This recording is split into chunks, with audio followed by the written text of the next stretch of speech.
Primero quiero darle las gracias a la invitación que nos hizo Javier, el colectivo Leche, el grupo de Ex Club de Jonathan Lemos, que gracias a él pues se ha inculcado como toda la lectura de lo que es la novela gráfica y pues que básicamente este es el objetivo de toda esta reunión.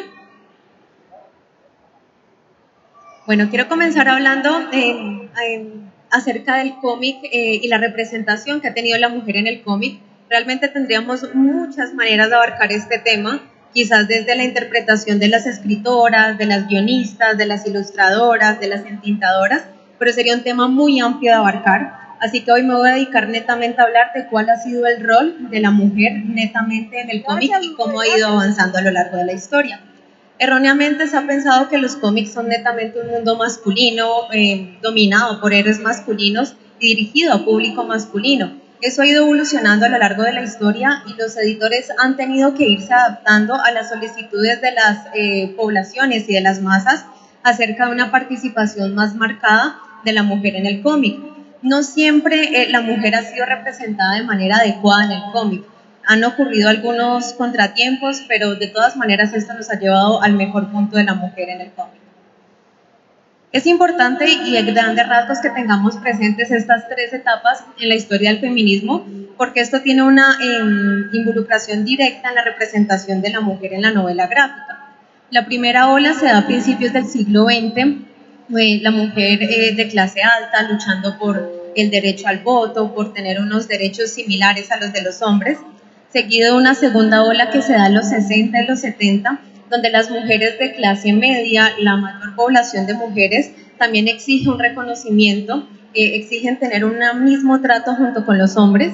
Y tenemos una tercera etapa entre los 80 y los 90, donde se da la liberación corporal, donde el cuerpo se vuelve el eje y el centro del género.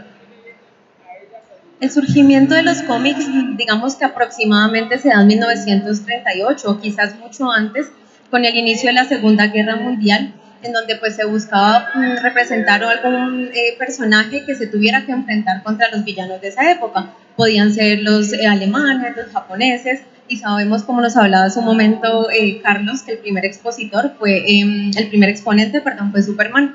Se dice que la primer exponente oficial fue la Mujer Maravilla. ¿Por qué digo que oficial? Porque antes de que apareciera la Mujer Maravilla, habían muchas otras mujeres que tuvieron participaciones en cómics. Quizás no eran mujeres con superpoderes como la Mujer Maravilla, pero que tenían un mismo rol, el de tratar de hacer el bien, luchar siempre contra el mal y no pues con las mismas habilidades de la Mujer Maravilla. Traigo aquí unos pequeños ejemplos. Tenemos a Miss Fury y a Lady Luck, que eran unas mujeres muy de la época, mujeres ricas que se habían cansado de sus vidas cotidianas y quisieron dedicarse a luchar contra el crimen. Muy con los trajes pues de la época, como vemos en la segunda imagen, pues con tacones, con vestidos, con sus gorros, muy apropiados para luchar contra el crimen. Tenemos un tercer ejemplo de Woman in the Red, que era una mujer policía en su época que tuvo que recurrir a trabajar bajo una identidad secreta para poder desempeñar su rol de mujer policía como debía de hacerlo. Y tenemos a Phantom Lady, que es básicamente una representación de lo que fue después Batman, una mujer que tuvo que salvar a su padre y después de esto dedicó su vida totalmente al crimen y a educarse en contra del crimen. Sí, claro. Después de este surgimiento de los cómics en la Segunda Guerra Mundial, cuando finaliza la Segunda Guerra Mundial, como nos lo decía Jonathan al inicio de la charla, viene una decadencia de los cómics. No solamente se da por la finalización de la guerra, sino porque surgen eventos como la gran crítica que le hizo el doctor Frederick Werthmann a los cómics. Él era un psiquiatra americano y alemán que dedicó gran parte de su vida a cuestionar la influencia negativa que tenían los cómics sobre la población, no solamente sobre los niños y los adolescentes, sino sobre la población en general. Él lanzó un libro en 1954, La seducción del inocente, en donde cuestionaba toda esta influencia de la violencia, el consumo de drogas y sobre todo una representación falsa de lo que era la mujer para la época.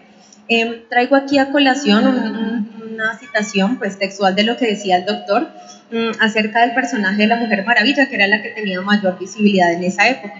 Él dice que la Mujer Maravilla físicamente, este personaje es poderoso, tortura a los hombres, tiene su propio culto de seguidoras, representa a una mujer cruel, fálica, de rasgos autoritarios y masculinos, una figura aterradora para los chicos e ideal indeseables para las chicas, lo opuesto exactamente a lo que se supone que éstas desean ser. El doctor Frederick constantemente cuestionó ese rol de la mujer y criticaba que cuando la mujer tenía un personaje principal en la historieta, no precisamente era por ser una buena ama de casa, por ser una buena esposa, sino simplemente por luchar contra los villanos. Fue digamos que tanto el auge de este libro y tanta la crítica que recibió, que este libro llegó hasta el Senado de los Estados Unidos y por esto empezaron a cuestionar y a censurar ciertos cómics.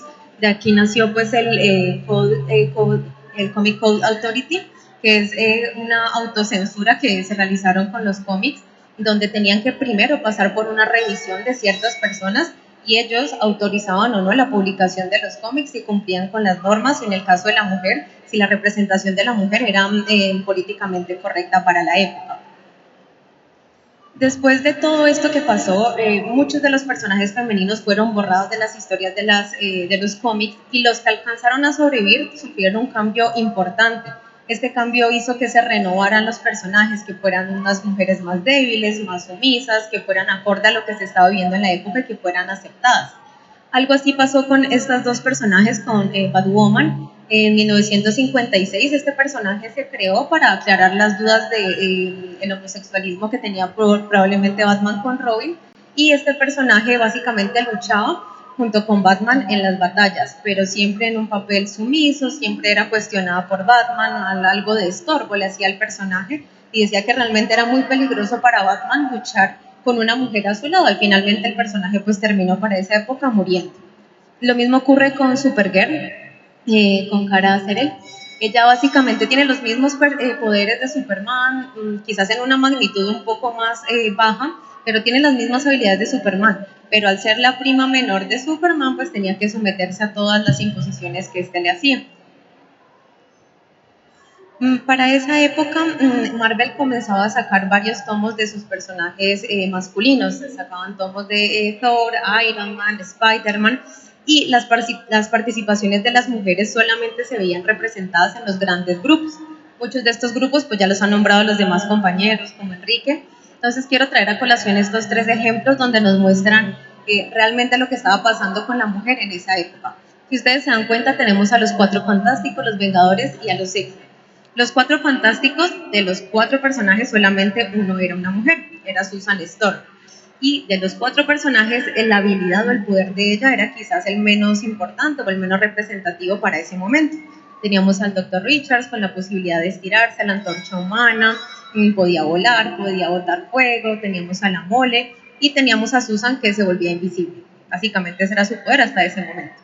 Tenemos el ejemplo en los Vengadores, que de todos los Vengadores originales, como nos decía Jonathan, solamente un solo personaje era femenino, que era Janet Van Dyne, la mujer avispa. ¿Cuál era el poder de ella? Pues volverse pequeña y volar, no podía hacer nada más. Este poder, gracias a Stan Lee y a Jack Kirby, posteriormente evolucionó al año siguiente de haber sido publicada, y le dieron la habilidad de poder lanzar aguijones que electrocutaban. Pero bueno, eso fue lo máximo que hicieron con ella. Y el otro ejemplo que lo tenemos con los X-Men, que como lo decía Enrique, de todos los personajes masculinos, de todos los personajes solamente una era femenina, que era Jean Grey.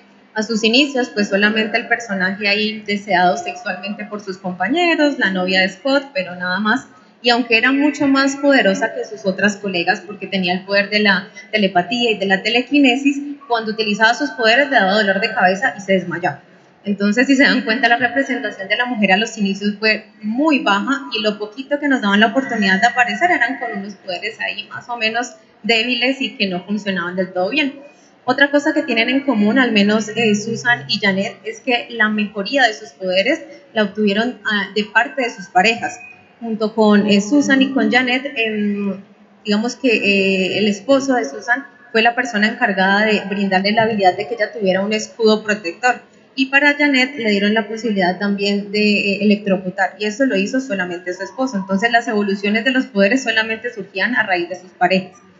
Las tres personajes también tenían en común que cuando aparecían, su principal rol en la historia era algún conflicto amoroso. Entonces solamente tenían una representación cuando había algún conflicto de amor o de pelea por algún amor en la historieta.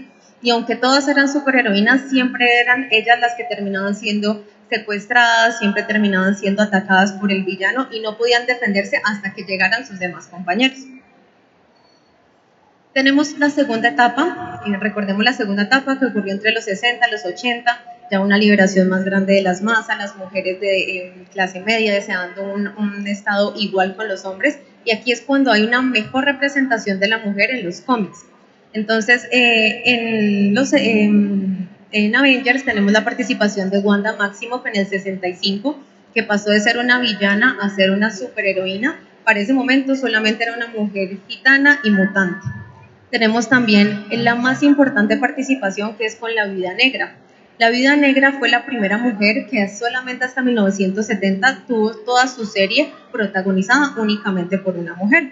En este caso, la Viuda Negra, como ven en la viñeta del medio, tenía una representación o una vestimenta pues poco apropiada, tenía como un shortcito, un vestidito negro, unas mallas, que solamente hasta un año después Stan Lee y John Romita pudieron cambiarle el traje a lo que conocemos ahora y a las pocas evoluciones que ha tenido a lo largo de la historia que reconocemos fácilmente.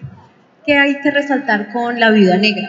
La Viuda Negra, a pesar de que tenía sí un conflicto romántico y tenía a su novio Daredevil y bueno, tenía sus participaciones con alguna temática romántica, ese no era el eje central de la historia de ella. El eje central es que ella era una espía rusa, fría, violenta, fuerte, y eso hacía que el cómic fuera relevante, no el hecho de que era la novia de Daredevil. Entonces, por eso fue un momento importante en la historia de lo que fue la mujer en el cómic. Tenemos que en Marvel habían otras mujeres que tenían otras participaciones, no duraron mucho durante las historietas y quizás no todas eran heroínas, pero cabe la pena destacarlas. Tenemos el cómic de Night Nurse, una historieta más que todo de drama, de romance, relataba las historias pues, de una enfermera en sus turnos nocturnos. Tenemos a Shanna de She-Devil, que es básicamente una mujer, la versión femenina de Tarzán. Y tenemos a The Claws of the Cat, que era una mujer después que se transformó en una mujer felina con un traje amarillo. Son personajes que quiero destacar, pero que después a lo largo de la historia pues ya no tuvieron mayor relevancia en Marvel. Bueno, ocurrió algo muy particular y es que se cree que, digamos, de manera comercial y por estrategia, tanto Marvel como DC comenzaron a sacar las contrapartes de los personajes masculinos. Entonces comenzaron a sacar a Spider-Woman, a She-Hulk o Hulka, que eran los personajes que de una u otra manera ellos al abarcarlos evitaban que la competencia fuera a utilizar estos nombres. La mayoría de personajes tenían una vinculación directa con el personaje masculino. No todos, por ejemplo, Spider-Woman, Jessica Drew, pues realmente no tenía ninguna vinculación con Spider-Man, sus poderes habían venido de parte de su padre, que había tenido que experimentar con ella cuando estaba tratando de curarla de una enfermedad y que posteriormente se volvió una espía de las más cercanas de Nick Fury. Quiero destacar el personaje de Hulk o de She-Hulk, Jennifer Walters, porque a diferencia de Jessica, aunque Jennifer era prima directa de Bruce Banner, de Hulk, la transformación a She-Hulk y la representación era totalmente opuesta. Bruce Banner pues realmente tenía un conflicto interno para esa época, se transformaba en Hulk no a voluntad propia, siempre tenía algún conflicto directo y siempre se quedaba con una carga después de haberse transformado en Hulk. ¿Qué pasaba con She-Hulk? Ella se podía transformar a voluntad propia. Ella en su persona humana era una abogada tímida, algo un poco callada, pero cuando se transformaba en She-Hulk se volvía bastante sensual, como ustedes la ven con un traje bastante sexy, musculosa, atlética, y tenía muchísima confianza, era muy cómica, por eso le gustaba estar mucho en su personaje de She-Hulk, y es más, fue muy cuestionado y muy criticado porque tenía una sexualidad bastante abierta. Y por último tenemos a Miss Marvel. Miss Marvel en ese momento era la compañera, quizás tenía algún vínculo sentimental con el Capitán Marvel, y lo importante de este personaje es que ha sufrido una evolución favorable a lo largo de la historia. Ella por X o Y motivo entra a reemplazar el papel del Capitán Marvel por una mutación genética y se vuelve una de las ídolas de uno de los personajes que nombraba el Jim más adelante, que es la nueva Miss Marvel, la Miss Marvel musulmana. Bueno, como lo nombraba hace un momento Enrique, quiero destacar que Claremont y Bendis hicieron un papel muy importante en lo que fue la representación femenina en el cómic. Ellos nos dieron una mujer que era fuerte, que era empoderada, pero que no sobrepasaba ese límite de estar por arriba de los hombres, estaban en un nivel igual, y renovó muchos de los personajes que ya habían aparecido antes, pero con un tinte un poco más sutil, más disimulado y que todos fuimos leyendo de una manera más a gusto. Entonces tenemos la participación, como le decían antes, de Tormenta, de Ororo Monroe, que era la keniana, que era endiosada en su tierra, porque ella pues manipulaba el tiempo, entonces podía facilitar la lluvia, el viento, entonces permitía que las cosechas en su pueblo pues se dieran.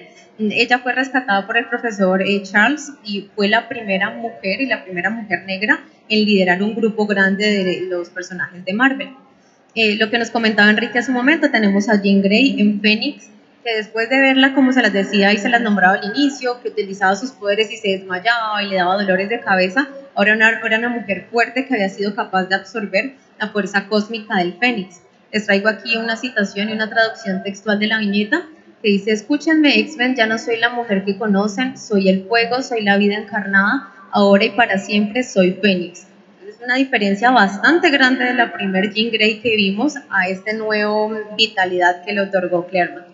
Y a este lado tenemos a Wanda, o la Bruja Escarlata, que pues no quiero hacerle spoilers, pero en el cómic de Los Vengadores Desunidos, por X o Y motivo, ella sufre un desequilibrio mental. Siempre he creído que ella ha sido el personaje que Marvel ha tratado de incorporar y de representar todos los trastornos psicológicos y psiquiátricos, no solamente de la mujer. Y bueno, gracias a ese desequilibrio que ella sufre, con solamente 3 palabras, nombrar no más mutantes, erradica y desaparece a más del 90% de la población de los mutantes.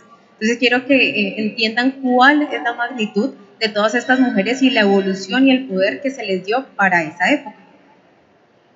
Otra modificación que tenemos es el de la avispa. Si se acuerdan, hace un momento les decía, la avispa solamente tenía esa habilidad de volar, volverse pequeña y se casó con Hank Pym. Pues ahora, después de haberse casado con él y después de haber sufrido de violencia intrafamiliar, se separa de Hank Pym y se vuelve la líder de los Avengers. Y lo mismo ocurre con Sue Storm, que aunque ella continúa casada con su esposo, continúa siendo la madre de 2 hijos, tiene un papel más fundamental y en algún punto llega a ser la líder también de los Cuatro Fantásticos. Finalizamos con esta última tercera etapa, ya en la etapa de la ola del feminismo de los 80, de los 90, donde se puso de moda el cuero, donde se puso de moda un poco más lo oscuro, lo sexual, lo sangriento, lo violento, y eso se vio reflejado también en los cómics. En la mayoría de cómics de esta época vamos a ver una mujer, como tenemos aquí, bastante voluptuosa, lo que les decía hace un momento Enrique, con unas proporciones pues poco reales, ¿no? Una cintura pequeña, caderonas, en poses bastante incómodas, con tacones, pero era lo que se vivía en esa época. A pesar de eso, cada vez la mujer fue siendo mucho más poderosa y tenía una representación física un poco más sexualizada, pero era mucho más poderosa. Quiero mostrarles aquí la evolución que sufrió el traje de Miss Marvel. Si no ven al lado derecho, tenía el mismo traje del Capitán Marvel, los mismos colores, la misma estrella, bastante corto, unas botas pequeñas que dejaban ver todas sus piernas, y al otro lado la evolución que sufrió ya con un traje un poco más largo, su propio símbolo, unas botas más largas, y es para que lo tengan presente porque todos los cómics que ustedes vayan a encontrar de esta época van a ser por este estilo, un poco más sexualizados, pero con mujeres mucho más poderosas. Como les decía hace un momento, tenemos a Miss Marvel, la representación de el primer personaje musulmán en el 2015, Kamala Khan, que es una de las fanáticas de la Capitana Marvel. Tenemos a Spider-Gwen, un personaje de una realidad alterna a la de Spider-Man. Y tenemos a Jane Foster. Hago una pausa acá en Jane Foster porque este cómic fue muy cuestionado. ¿Qué pasa? En este momento Jane Foster, por X o Y motivo, es la única que puede levantar el martillo, pero ella está cursando con un cáncer y cada vez que ella levanta su martillo y utiliza los poderes de Thor, se inhibe en el tratamiento que ella está recibiendo para el cáncer, entonces muere lentamente. Realmente es un personaje muy humanizado, pero las ilustraciones y la representación que le dieron a este personaje fue criticado precisamente porque mostraba un feminismo muy abierto. Te ponían las billetas, camisetas con nombres muy abiertos en pro del feminismo, el feminismo fuerte, pues que chocó mucho con toda la población y con toda la cultura. Tenemos a este lado X-23, que es el clon de Wolverine, que entró a reemplazar a Wolverine después de su fallecimiento. Entonces tenemos un cambio muy importante de muchas mujeres que entraron quizás a reemplazar el rol de muchos de los personajes masculinos en las historietas. Es el caso de Ironheart, Riri Williams, como lo nombraba Slim, También ocurre con Maria Hill, que entra a reemplazar el cargo que ocupaba Nick Fury como director de S.H.I.E.L.D. Y tenemos a Jessica Jones. ¿Por qué la traigo a colación? Este personaje de Bendis es bastante relevante porque aunque fue una heroína y se retiró como heroína después de haber sido esclavizada y maltratada, es una representación diferente de la mujer que no está mal y que está bien aceptada. ¿Por qué? Es una mujer que tiene mucho desorden, mucho caos en su vida, le gusta el alcohol, la violencia, y fue una buena representación, tanto así que llegó pues a ser parte de las series de Netflix. Por último, quería dejar un espacio especial para Wonder Woman. Yo creo que este personaje es el que más reconocen nuestras mamás, nuestras amigas, porque ha sido el más representativo a lo largo de toda la historia.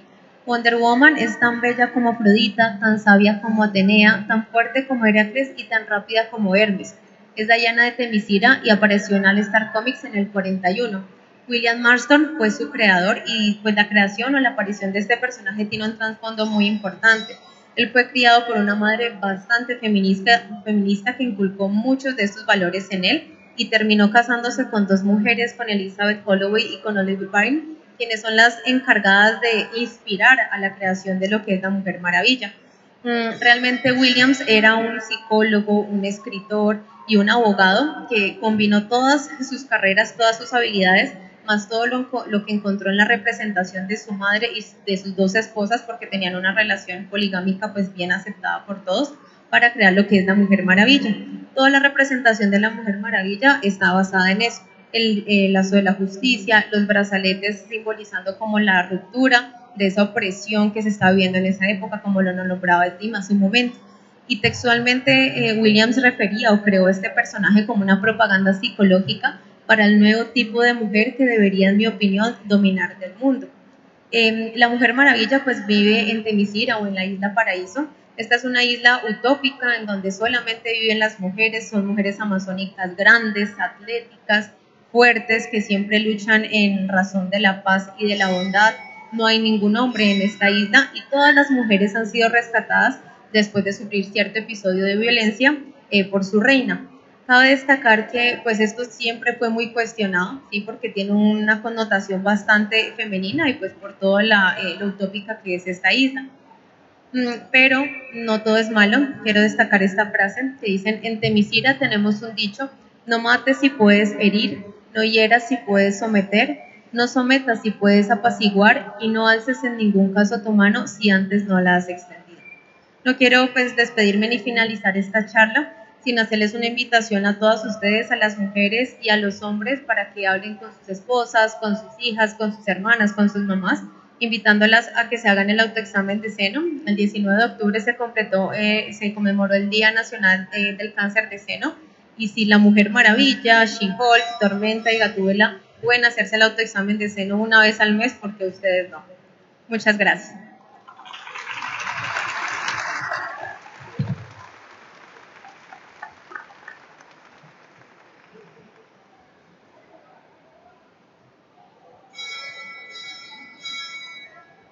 ¿Cómo la grabo entonces? No sé. ¿Sigue grabando?